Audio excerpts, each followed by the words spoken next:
Good afternoon. This is Mike Peterson, the Bear Market Investor with a market update for November 2010. We're here to look at the S&P 500 stock index all the way back to 1997.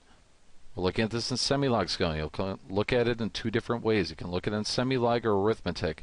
I generally tend to prefer semi-log. However, I do look at things in arithmetic. I will show you a version of this chart in arithmetic format as well later. However, first, with the push today above the April 2010 peak, we have negated any pattern that would have us believing that we were correcting from the 1010 lows in the SPX.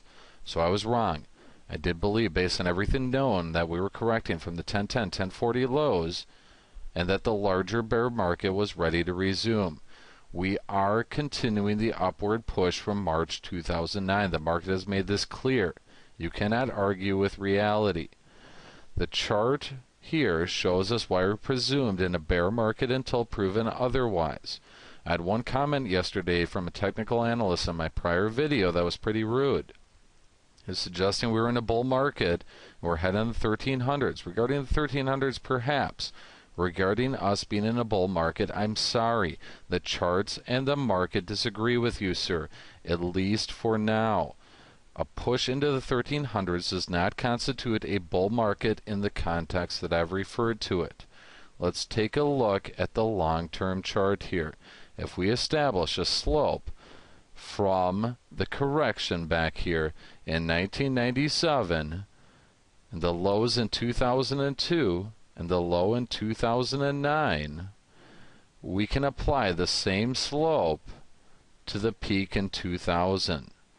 This directly intersects the 61.8% Fibonacci directly above us at 1228. This brings up another point. We never actually touched the 61.8% Fibonacci before, even in April 2010. It got close, but it didn't get there. Let me draw your attention to this peak back in 2000 and 2007. This is a massive double top formation. If you would turn this chart counterclockwise, this would be a head and shoulders topping pattern. Although this is a double top, we can still apply the same support and resistance levels to it in the same way.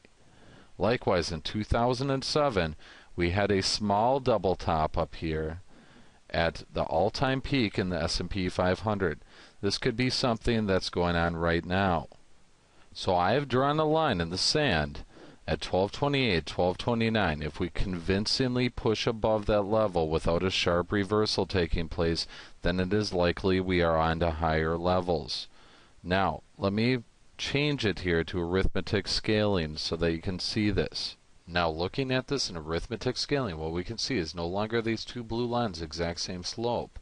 However, the bottom blue line works perfectly regardless of whether we're looking at it in semi-log or arithmetic scaling. The only difference being the bottom two touches in 2002.